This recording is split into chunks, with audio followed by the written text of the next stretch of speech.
Hi, I'm Kristin Clark, and I am here with my friend Cara Nance, and we were talking about energizing your strengths or energizing your career through strengths. I will get that right one of these times, No I promise. worries. No worries. How are you today, Cara? I'm fantastic. How are you doing today, Kristen? I am good. And it's kind of fitting that we're working on Achiever today because I'm in a hospital room and well, the person that I'm visiting is down getting checked out. So it's all about getting stuff done and not, right? Just get it done. Yep, yep.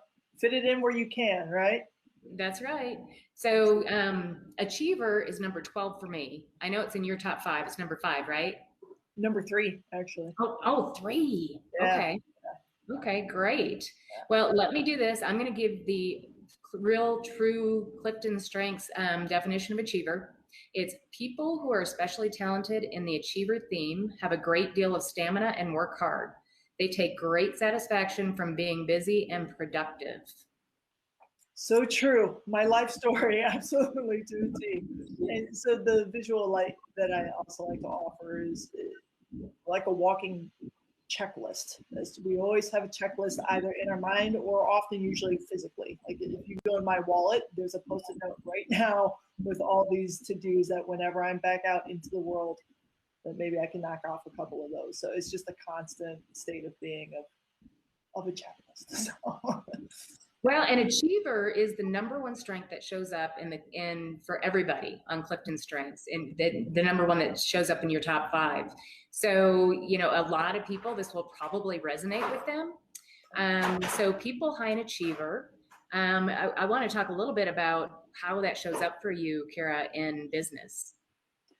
Yeah, it's a little bit of a blessing and a curse. So I am part, like you say, I'm in very good company where we just love to be busy. It's not necessarily busy work, still fit with our purpose and our passion, but really we are always up for helping out. We just want to help. And so where the curse part of it becomes sometimes I'll use I statements when I'm not mindful of the time because I get so into the flow of just like cranking out the things.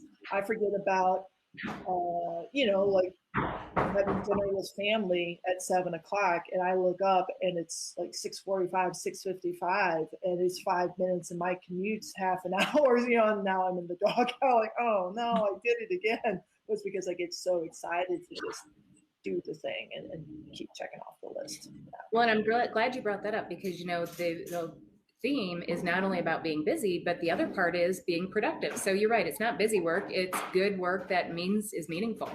Right. Right. Yeah. And that we're helping out colleagues like yourself where like, hey, I told Kristin that I was going to do this thing. And I want to also do, depending on their other top themes, how that looks for them. Are they going to get really tedious with it? Or is it more, it varies. Yeah. Right. So. Well, and how I see my achiever, and again, it's 12 for me, but I do see it showing up. For instance, when I'm having a trip and I have to do 3 or 4 things for that trip before I leave the house. Right, exactly. Right. And it's all in your vision. You can't help it. It's just part of who you are, for sure. And then switching gears to ways that, our fellow friends out there can raise a hand and say, hey, I'd like to, offer up my service for this. Just very much what we're saying. If you have Achiever theme high, feel free to reach out to your colleagues and say, hey, I see that you're doing this project and there's quite the to-do list. I think, from my perspective, there's a few things I could help out with and just offering that up.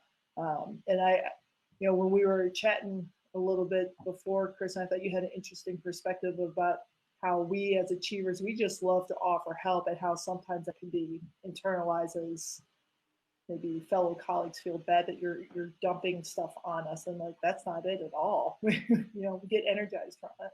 So,